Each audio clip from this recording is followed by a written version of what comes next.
Western Spring Television. Ours it is.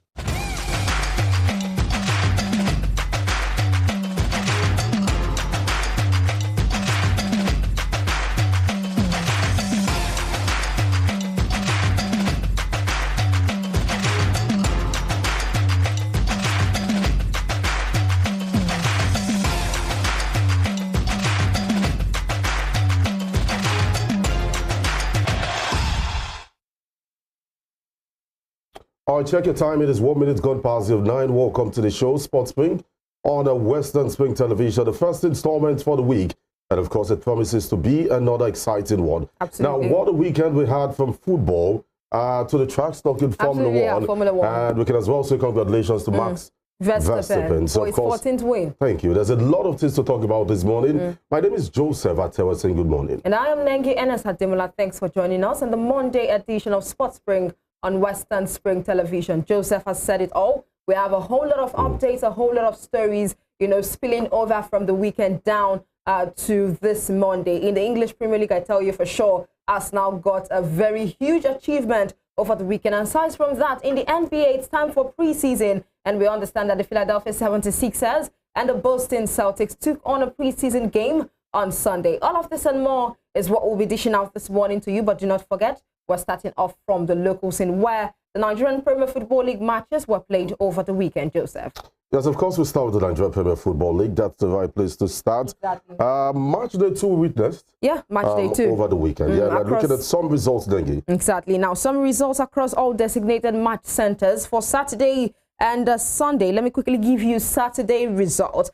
Meanwhile, that's the table after match day 2 being displayed on your screen. But as for the results on Saturday, Doma United defeated Bayelsa United 2-0. Kano Pillars against Katsina United. That game ended 1-0 in favor of Kano Pillars. Bendel Insurance, of course, are making sure that they continue their very fine form from where they stopped in their Bridge League version last season. They got a 2-0 lead against Shooting Stars. Meanwhile, on Sunday, Gombe United, of course, got the upper hand against Eimba FC, who are currently defending champions, rather. 2-0. That game ended in favor of Gombe United. Niger Tornadoes won against Rivers United, who are still representing Nigeria in the CAF Confederation Cup. And aside from that, Kwara United won, Abia Warriors 0, Remy Stars 2, Rangers International 1, Flash United 1, Heartland FC 0, Aqua United and Sporting Lagos. Of course, that game ended in a goalless draw. Then Lobby Stars 3-2. It ended against Sunshine Stars in favor of Lobby Stars. Joseph, taking a look at the table being displayed on the screen, Sporting Lagos FC is with 4 points on top of the table after match day 2. Then, of course, we have Lobby Stars FC following up with 4 points. Bendel Insurance of Benin City, that's the Benin City Arsenal with 3 points. Doma United also are not feeling at this point. But Bayelsa United, who were formerly top in the table, rather, after match day 1, have dropped to 6. But then again, Joseph, look at the bottom of the table. We have Aqua United FC, Rivers United FC, and Eimba International FC. We have 38 matches to go. We played just 2. So it means that we have 36 more to go. Yeah. But sometimes I understand the table, but sometimes I do not judge with this table because I still say it's still too early. Yeah, I told you that there's a season. Portsmouth was top of the table after 10 matches. They got relegated after the end of that season. But then let's look at the performance of these teams over the weekend. Exactly. Good one for the guys, most especially Lobby Stars. They had to fight their way back into that game against Sunshine Stars. Aqua United had a series of chances but failed to utilize. And of course, Sporting Lagos, also took advantage of that, getting an away point in the Nigerian Premier Football League.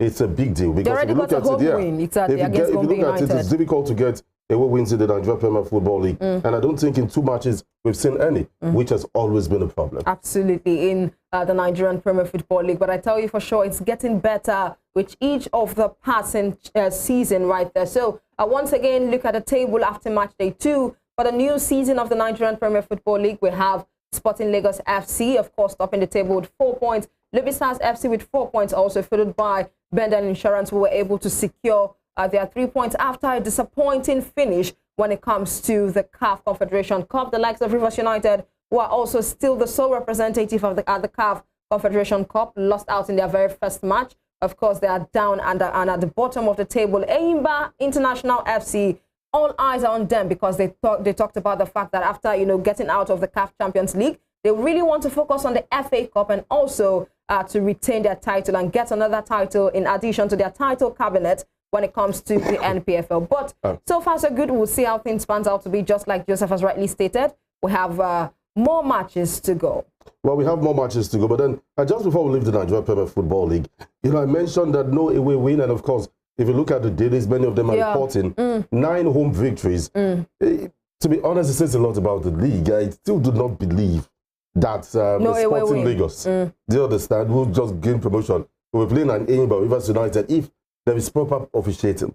Because I will not win that game. I'm not taking away the shine, but I hope you understand what I'm saying. It has been a problem, and you know, this must-win syndrome. The officials, most times, their match day bonuses, everything's been taken care of the home team, except if Elegbele would not. I think there's been some changes. I think from last season where they said their indemnities will be paid and everything covered by the NPFL. Well, and say still young. I try to criticize anyone. Exactly. Maybe after match day 12-15, we can now start talking about the lapses we are noticing. Exactly. Right away from that, let's talk about the NNL. They've ordered pre-competition medical tests for players. Exactly. And that's the situation. Of course, just like we gave you updates concerning the Nigerian Premier Football League last week, talking about the fact that they've acquired some medical, you know, equipment to be able to test these players against doping. And the same thing is applied right now to the NNL. The Nigerian National League will conduct 3 compulsory pre-competition medical tests for players and officials of the 40 clubs set to feature in the 2023 and 2024 league season, which kicks off on October 28. And according to the second-tier league body, the tests include pre-competition medical assessment, that's a PCMA, to ensure that registered players and officials are safe to participate in any form of physical activity. And we also have an electrocardiogram, that's the ECG test, to diagnose the heart condition, and electrical activity, as well as COVID-19 test for COVID-related cases. We also understand that the medical tests, the NNL said, are prerequisites to obtain clean medical clearance for players and officials to feature in the league. And according to the NNL's Chief Operating Officer, Emmanuel Adesonya, the clubs are to submit an official report, which must be endorsed by a qualified medical doctor or notable medical centers. All right, let's move to the national team. You recall that we spelled out the names that would be representing Nigeria at the international friendly, which were to play against Saudi Arabia. Absolutely. And we know that 2 players are pulled out, Taiwo Awoniyi and Ola Aina. But at this point, Tyron Eboyi and Sadiq Umar will be replacing these players, and that's the latest information. Exactly. Now, definitely, we have all of the super squad and what it takes to be able to win these friendlies. And of course, this goes to tell you that we have enough talent, because when the likes of Taiwo Awoniyi and Ola Aina is out, we should definitely have a replacement for them. Now, Taiwo Awoniyi and Ola Aina will be replaced by Tyron Eboyi and Umar Sadiq ahead of the Nigerians' international friendly games against Saudi Arabia and Mozambique. Awoniyi and Aina will both play for Nottingham Forest in the English Premier League, will miss the friendly matches due to injury. So there you have the cause of why, there you have the reason why they would not participate in the friendly matches against Saudi Arabia. Now, both players did not feature in Forest's 0-0 draw away to Crystal Palace on Saturday. But before the game at Sellers Park, their manager, Steve Cooper, revealed that Awoniyi will be out for up to 1 month with groin injury. Awoniyi has scored 3 goals in 7 league appearances, while Aina has made 5 outings in the English top flight. The Super Eagles would first take on Saudi Arabia on the 13th of October, which is very close, before facing Mozambique on October 16th, with both games holding in Portugal. Well, as for Taiwo Awoniyi, Joseph, I could hear you, talking about the fact, could hear the kind of sound you made concerning that particular one. He will be out for a month, Joseph. But that's a huge blow for not just the Super Eagles, because for the Super Eagles of Nigeria, after these 2 friendlies, I think club football will resume until the final preparations for the African Cup of Nations. This guy should back. But then club football, it's a major problem for them, because Taiwo Awoniyi is just gradually getting his rhythm back. Yeah, getting his mojo back. And there's a problem with injuries. You go, when you come back, you might not be at your best you might again. want, you would have that, little struggle before and eventually getting back. That affected Gabriel Jesus. I was arguing with somebody yesterday. So not every player have that strength or ability to come back after a lengthy spell on the sidelines. But Taiwo Awoniyi, for Nottingham Forest, as I said, it's a huge blow for them. And for the Super Eagles of Nigeria, the replacements, I don't even see any of them starting. It's Sadiq Kumar and Tyrone Eboyi. It's just to wake up the numbers because the required number of players you should bring. And the teams you are even playing, the second team of Nigeria should be beating Saudi Arabia and Mozambique. But then you know why we should not be saying this is that, I mean, the coach is trying to get to first level. He's trying to get a proper team. So those are experimental matches for him to get his key players. As I said last week, take out 5 players. Namely, was the Victor Osimhen. You take out Kelechi and a chance, some other players. You hardly can name the starting 11 of Nigeria. Exactly. So this is something they're working on. Absolutely. And I believe they'll get it right. Well, all the best to them, Joseph. Moving away from the Super Eagles team, let's also talk about the Super Falcons of Nigeria, because definitely they're preparing for the Paris 2024 games. And we understand that the Nigerian Football Federation has extended invitation to goalkeeper Chiamaka Nadozie, defender Osinachi Ohale, and the forward Asisa Toshola, headline, and 19 other players invited to the Super Falcons camp for this month's Paris 2024 Women Olympic Football Tournament qualification fixture against the senior women national team of Ethiopia. Now, according to the NFF press release, Ethiopia will host the first leg of the second round fixture in Addis Ababa on Wednesday, 25th October, with the second leg in Nigeria on Tuesday, 31st October. Ethiopia eliminated Chad in the first round of the series as 9-time African champions Nigeria drew a bye. Of course, I think they were supposed to play the likes of Sao Tome and Principe, and they withdrew and all of that. So that is why we got this particular fixture to play against Ethiopia. Well, I think for sure the 19 others they have eventually invited, I think for sure it's a very nice one. Judging from the performances that we last saw these girls, put out there in the 9th edition of the FIFA Women's World Cup. Joseph, what are your thoughts? Definitely Chiamaka Nadozie doing pretty well. The likes of Osinachi Ohiale, the likes of Oluwatosin Dimeyi, Michelle Alozie also in the list, the likes of Rofiat Imoran. And in the midfield, we have Alumatu Hainde, we have Peace Effie, we have Rashidat Ajibade, we also have Tony Payne and Regina Otu. Well, these are quality players, but first I must apologize for the coughs and, of course, interjections there. But then moving back to the question, I look at these girls, and 90% of these girls are the same set of players that executed the games for Nigeria, the last just concluded World Cup. So they should be. We've not been at the Olympics for the last 3 editions, if I'm correct. We must qualify. We were on the verge last time out, and Ghana edged us out, and they did the same thing with the guys. So I think at this point, it is payback time. We have to get to the Olympics. Against Ethiopia. We should be winning that game, exactly. We should be scaling through. But then the final stage has always been the problem. That final lap has always been the problem for the girls. But they should be able to overcome it this time. I feel like in time past, they were just very unserious.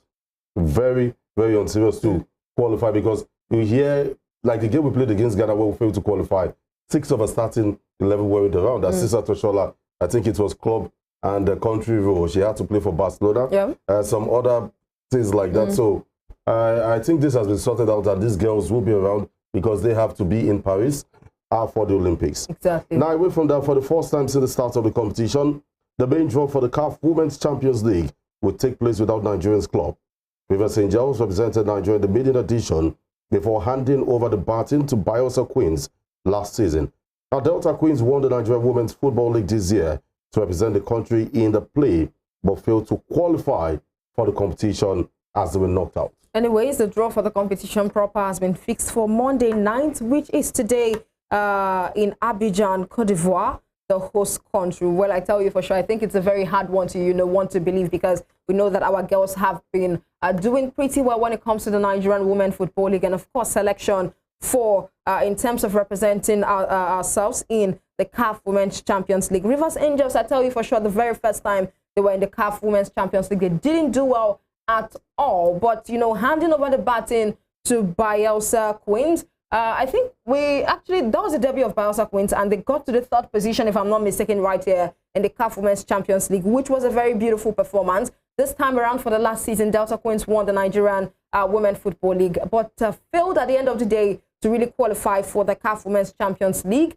They got pretty good wins against some of their other opponents when it came to the qualifying rounds, but then at the end of the day, they still failed to get into the main competition. But then again, we would still give you updates on the CAF Women's Champions League, despite the fact that no Nigerian team will be there.